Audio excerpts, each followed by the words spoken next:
Aloha and welcome again to Condo Insider, Hawaii's show about association living. As I've said many times, about a third of our population lives in some form of an association.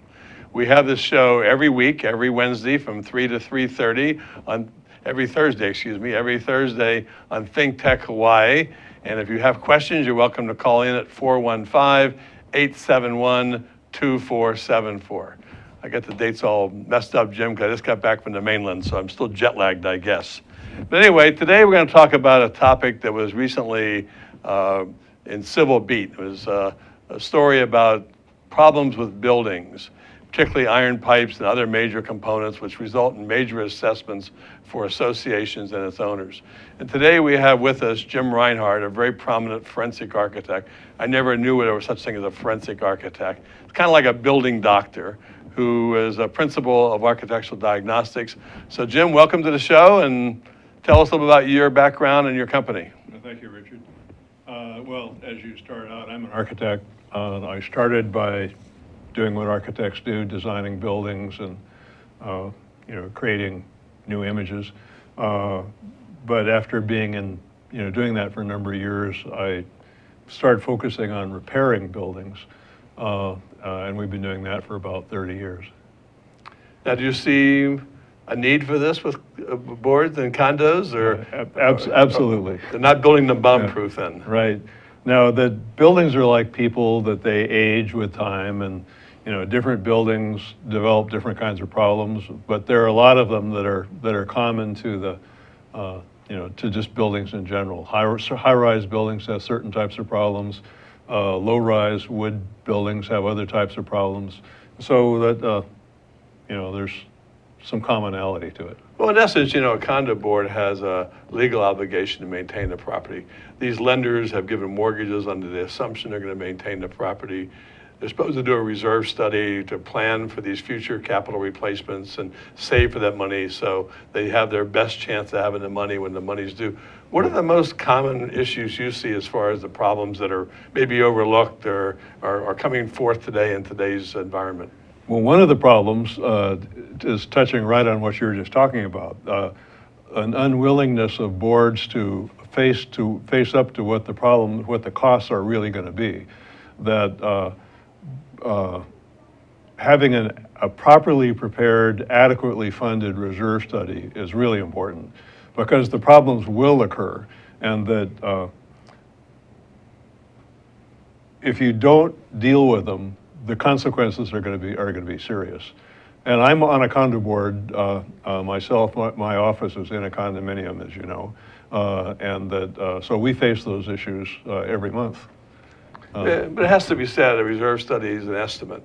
I don't know anybody who could probably exactly predict how long a component's going to last. There may be a range, and circumstances, the environment, how you use it, et cetera, probably has an impact on the useful life of something. Absolutely, and even at that, even with the best advice, you still get surprises. About 2 weeks ago, the chilled water piping in our building sprung a leak and flooded 3 floors, parts of 3 floors, flooded all of 1 floor and then parts of 2 more floors. And so, as I say, even with the best of advice, surprises happen. Was there anything the board could have done, or is that just part of life? Just part of life. But the building is new enough that you wouldn't expect this problem to have occurred in this case. It just, bad things happen sometimes. Well, let's talk for a minute about one of my favorite subjects. I spend hours of thinking about, and that's cast iron pipes.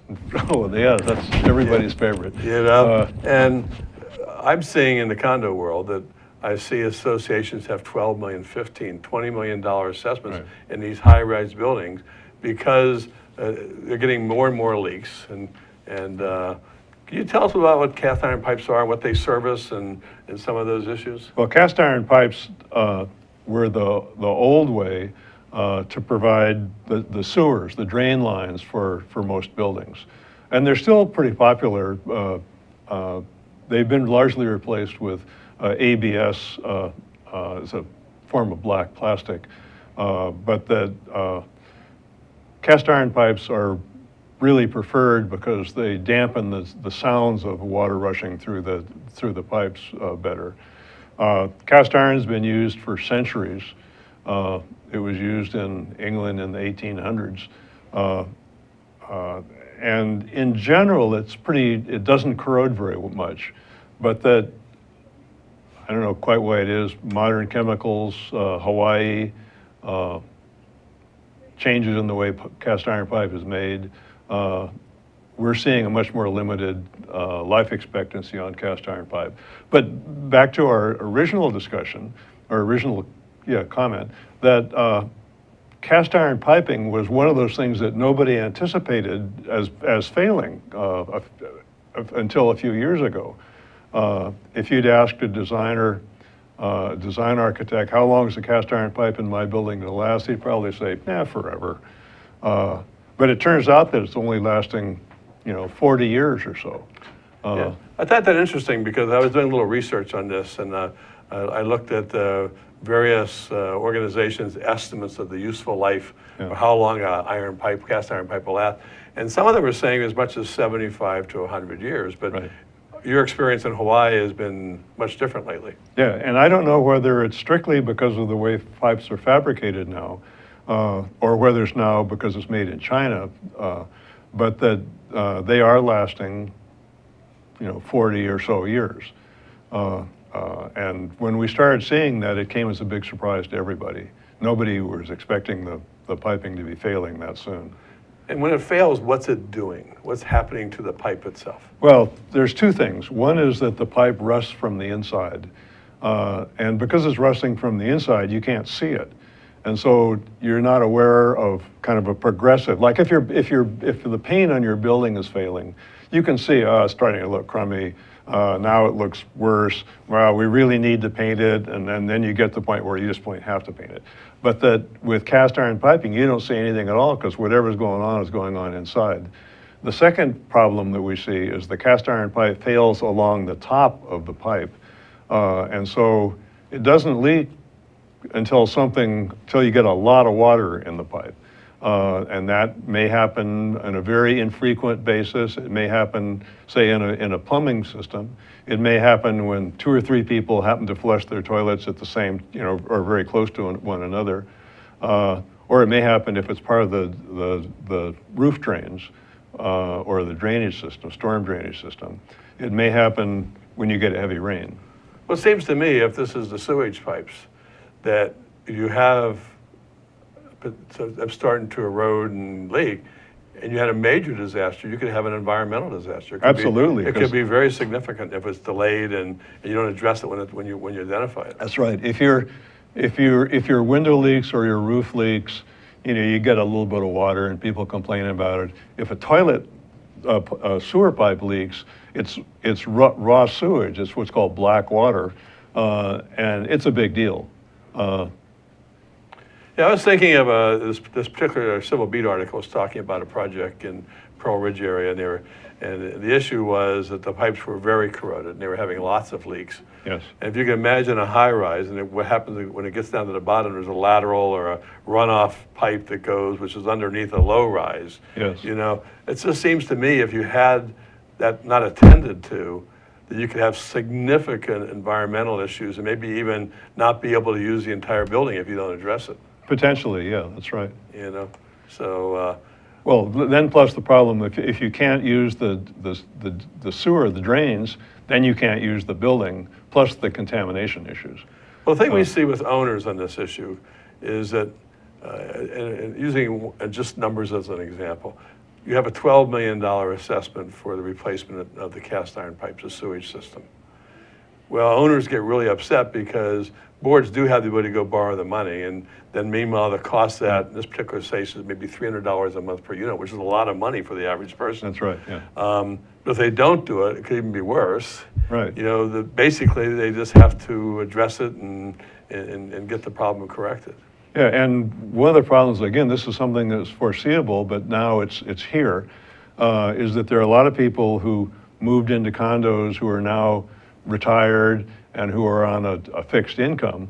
And so if you suddenly raise their quote unquote rent by $300 a month, it's a big deal. Right. But again, that was something that was foreseeable. It's just that, okay, now it's here, what do we do about it? And there really isn't too much you can do about it. And the alternative to that is it'd be a bigger deal if they couldn't live in their apartment because they had an environmental disaster. Right? Absolutely.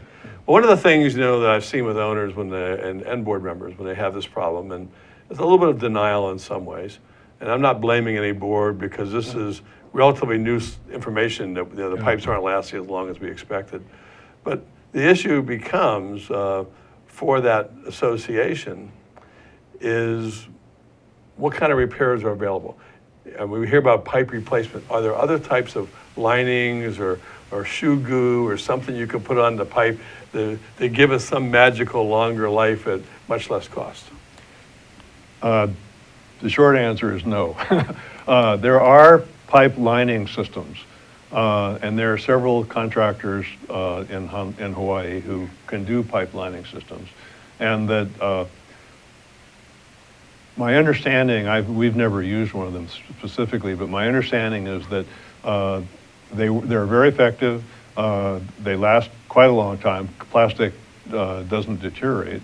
And so, from that standpoint, they're desirable, but they're limited. You can't go below about a 2.5-inch pipe. And the equipment that you need to get it in with is limited by going around corners. And so every time you've got a bend, there's a kind of a limited number of bends you can get around. And also, because of the pipe size and the size of the head that's necessary to pull the liner, you just can't do it for all situations. So it's limited. It's very limited. Very limited. Interestingly enough, we have a caller on the line, so we're going to have a question. Yes, I have a question for you, Richard. Great show, by the way. Let me add this question to the question you were last discussing. Suppose if you have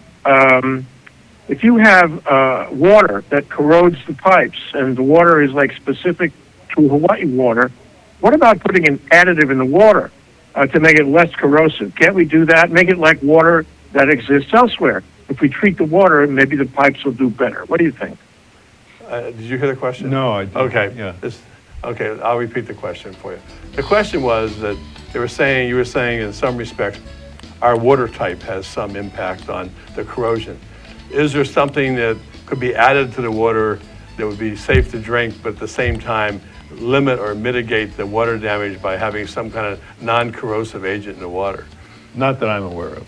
Yeah. So we're pretty much stuck with the water we have. Yes, right. Okay. And one of the problems is that it's not so much what our water has in it, but what it doesn't have in it. Our water has very few minerals in it, and so it has a tendency to leach out the minerals. And so that's the problem. It's what it doesn't have in it more than what it does have in it. Okay, we're going to come back to this topic, but we're going to take a very short break. Hi, I'm Kili'i Akina, president of the Grassroot Institute.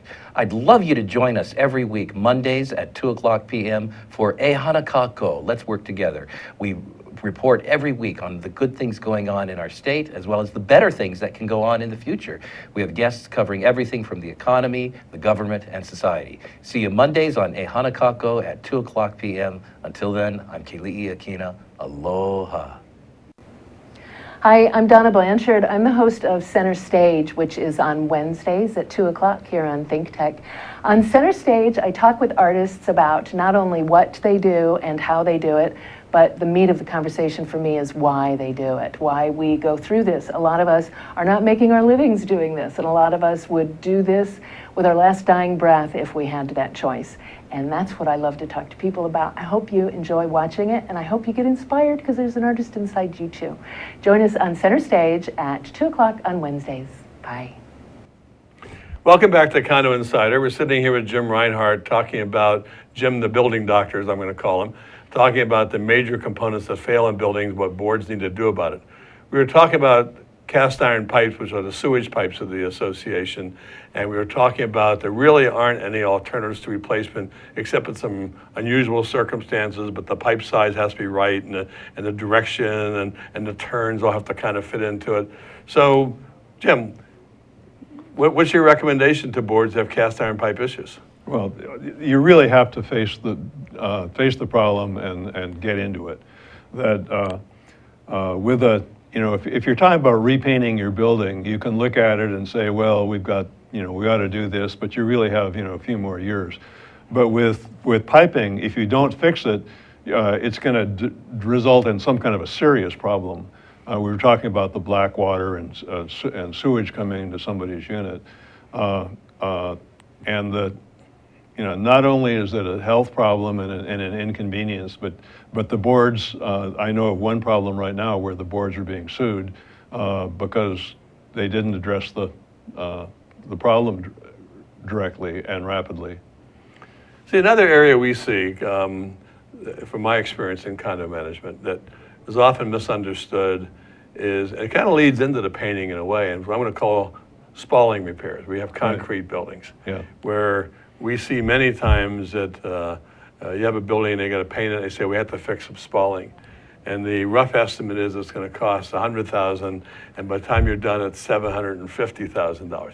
Can you tell us what spalling is and kind of why we have this big numbers that change and vary from what the actual experience is based on some estimates at times? Yeah, spalling is in concrete, has reinforcing steel embedded in the concrete. And that concrete, particularly concrete in Hawaii, is somewhat porous, and so water seeps into the concrete a little bit. Eventually the concrete the reinforcing steel starts rusting. The rust, it causes the steel to expand, and then that pops off the surface of the concrete. And so we had one situation up at the top of Bishop Street where a chunk of concrete that was about, say, 2.5 feet by 8 feet high by about 3 inches thick, fell off of a 12th story and fell all the way to the sidewalk. It doesn't have to be a big piece like that. If you got hit with a piece that was, a couple inches square, it could be very serious. So Yeah, it could be fatal. Yeah, it could be fatal, literally. And so you have to fix it. The problem is that what you can see from the surface is kind of the iceberg issue, that you can see an area that's maybe 6 inches square. Well, the chances that there's a much bigger area that needs to be replaced where the concrete is deteriorated is very high. And so you can almost count on doubling the amount of area that you can see. It's a big problem. Yeah, I remember a project up in Makiki that we were managing. It had outdoor walkways, and the leading edge of the walkway, we saw the experts, and we saw some concrete cracks, and so we looked at it maybe like 3 or 4 feet long. So we actually got down to the work, and they went to kind of chisel that off or hammer it off. As soon as they started, about 40 feet fell off. Like Yeah. the entire leading edge fell Yeah. off because they didn't have cracks, but it had separated from the rebar. And the concrete gets what we call punky. It gets soft and it has no strength. And so, yeah, that can happen. So can you get a fixed bid typically for No. spalling repairs? No, not at all. I've never seen one, to be Yeah, honest yeah, with you. right. Yeah. No, we will tell you, your building, we've got to look at it and say, we see 350 square feet of spall, but count on it being double. All you can do is give it your best estimate. And it depends upon how long it's been ignored too. That as it's sitting there exposed to the weather, more rust occurs, the concrete breaks down more, and so the longer you ignore it, the worse it's going to be. So in simple terms, what is the repair? Oh, chip out the soft concrete, chip out the rusty reinforcing, put a rust inhibitor on the steel. If you have to, you may have to replace a piece of steel, and then patch it with a high quality concrete. And that's but it's expensive and labor intensive. This is kind of like doing dental work on a building. You have to hollow out the cavity and then patch it. I probably can't express this as well as you can. I remember we were doing spalling, we would look at the rebar. In some cases, because the rust was minor on the top, they would only go to the top level of the bar, where some of them was so bad they had to chip out all around the entire rebar, and in some cases replace it. Yeah, that's right. Yeah. So quite expensive. And I was talking to the contractor, and I forget what his workers' compensation rates were, but it was one of the highest in the industry I've ever seen anyway. It was like, Well, because they're up on scaffolds and working on leaning over, working on the building. It's dangerous work. I would think that in some ways, because you talk about water getting into the concrete, and in theory, on these high-rise buildings, the paint is a protectant to keep the water from getting in. That's correct, A yeah. plastic. So it seems to me by delaying the paint job and allowing your paint to fail, you're actually exposing yourself to a much larger bill for spalling because you're not keeping the concrete protected. Yeah, that's true. And also, there's a material called elastomeric paint, which is a paint that's got some kind of elastic capability. It's a little stretchy, and that also helps to protect the reinforcing better. Yeah, and of course, one of the issues I know is you take lanais and like these walkways, they didn't have elastomeric paint on, so you're going to get some spalling, and particularly where you have penetrations like the posts with drilled into the thing. Those are areas that Guardrails, yeah. they're pretty much those types of penetrations make it more susceptible to the spalling. Well, also putting indoor-outdoor carpet on the concrete, which holds the water and then gives it prolongs the exposure of the water or the concrete to water, also makes the spalling worse. Now, I've seen articles or advertisements saying that some of this new indoor-outdoor carpeting or grass, whatever it may be, has waterproofing backing to it. Does that make a difference? Or It could, yeah. it could. So another area, because Yeah. we have a very short show to deal with, three issues here. To me, for condos, is window replacement. And one of the issues about window replacement is if you look at the declaration, which is the fundamental document that defines who owns or who's responsible for paying and repairing for whatever there is, you'll find some associations, the windows are responsibility of the condo. Yes. Some of them are the responsibility of the owner. And then some of them is kind of part. The paint is Right. the owner and the frame is. But in all cases, the frame ties to the common elements of the walls, you know. How do you feel about window replacement? Well, window replacement is another one of those surprise issues that when we're designing buildings, nobody ever thinks about having to repair the windows or replace the windows. And again, it's lasted, 30, 40, 45 years. But in many cases now, particularly on the windward side of buildings, the windows are basically not repairable. The aluminum has deteriorated to the point where it's past patching, and you just have to replace them. But the glass could fall out, the whole window frame could fall out, water comes in, and the problem is that it's not uniform on the building. Typically, the windward side deteriorates more rapidly. The leeward side the windows may be perfectly fine. And so then you end up with a conflict of who has to have their window replaced and who doesn't. And so that ends up being another problem for the board.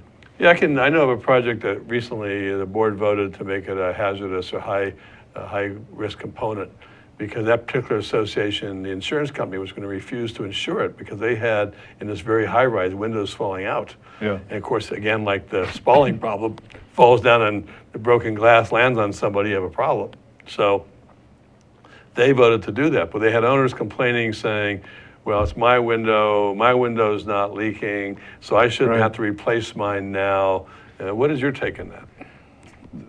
That's one of those inevitable problems that one of the main issue from our standpoint is that if you've got a condo with, say, 100 units and they've got 200 windows, say, if you replace 200 of them, all 200 of them at once, you're going to get one kind of a price, $1,000 a window or something. If you replace them one at a time, it may cost you $300 or $3,000 a window. So replacing them all at once is vastly cheaper, but you may end up with people who don't need their windows replaced now. It's not about whether or not you need your windows replaced, it's a matter of when you need them replaced. It's interesting because the one building I'm thinking of where you had those who didn't want to replace them and those that did want to replace them. But the problem they had in the face of them is the insurance company saying if you don't replace the windows because you may think your windows are good and okay. Right, yes. And then if you had those owners replace them on their own, on a high rise, you can imagine the mobilization costs of scaffolding and all the rest of it. It's got to be hugely more expensive to go replace one Absolutely. than to have the set a job up, mobilized, replace them all at one time. very definitely. And But there are some advantages. One is that the selection of glass and glass types that's available now is vastly more than was available 30 years ago. Windows are made to be more waterproof and pressure resistant, and there are other options available in terms of ventilation. So you can get, you can gain something out of that replacement too. yes, I'm going to say this, and I could be totally wrong, but the experience I've had of window replacement in the near term has been when they went to replace windows, in most cases, if not all of them, the windows of these old buildings don't meet current building code. Oh, not at all, yeah. So the wind resistance for quote hurricanes or Right, storms, and of course you have the benefits of the glass options, which will reduce your AC load and some of your utility costs. But the big problem is that they just don't meet building code anyway. You can't really put back what was there in the first place anyway. You can put it back, but in most cases, the building department will let you replace what was there in the first place. But it's a bad idea because of what you're talking about, that there are many advantages to the newer windows that just aren't available with the older systems. But then there's the additional thing is that if you have your window fixed, for instance, you could have somebody come in and put Bondo on the frame and make it so that it's hanging together. But that has no warranty. And so now all of a sudden you're completely on your own, as opposed to starting over with a new good warranty. Kind of circling back to what we were talking about earlier, where we had the iron pipe replacement or the window replacement or the spalling issue, Right. that you find that the boards haven't adequately prepared for it. So let's just say they need $10 million. I would venture to say, and I've been doing condo management for a long time, that if I 10 years ago went to that homeowners and that board and said, I think we're going to have a $10 million problem in 10 years from now. I need to raise your maintenance fees $300 a month to have the money now. Yeah. I'd probably be thrown out the door You on a one-way ticket somewhere. Because Absolutely. they don't want to hear it's like Fram well filter, pay me now or pay me later, right? Exactly. And yeah. so the benefit, though, is when that board is facing this tragic, expensive problem, with the interest rates today and the ability to borrow on 15 or 20-year amortization loans, they can really deal with this for about the same money they would have if they raised Right. an assessment anyway. Slight assessment, yeah. Yeah. But I think the main thing is, and we talked about this at the very beginning, is that you need a good conservative reserve study, something that is going to really allocate the money to be there when you need to fix it. Because if it's not there, then you've got a really serious problem. And the problem then comes all at once. The other part of that is it's not fair to the owners to be paying for the problem occurs over every day for the whole life of the building, and now whoever happens to own the building or the units right now has to pay for it, and the other people who preceded that owner get away free, and so both from an equality standpoint and just a reality availability and money standpoint, you should really be paying for it appropriately as you're going each day. Well, I want to thank Jim Reinhardt for being here on Condo Insider today. We took a very vast topic and tried to cover it in 30 minutes. I think one of the bottom lines of this is that, number one, there are risks in living in condos. There are going to be potentially major expenses. The boards don't really have the full ability to exactly and accurately predict these needs, but they need a solid reserve study. They need not to stick their head in the sand about the problem. And when the problem surfaces, hire a professional firm to evaluate it, give recommendations, bid it out, and even supervise the work when it gets done. You can get a painting contract, you get promised certain thickness of paint, but unless someone qualified is really watching it, you may not get what you paid for. But thank you for being on Condo Insider, Jim. Okay. And our next week's show is Thursday at 3 o'clock, and we look forward to seeing you then. Aloha.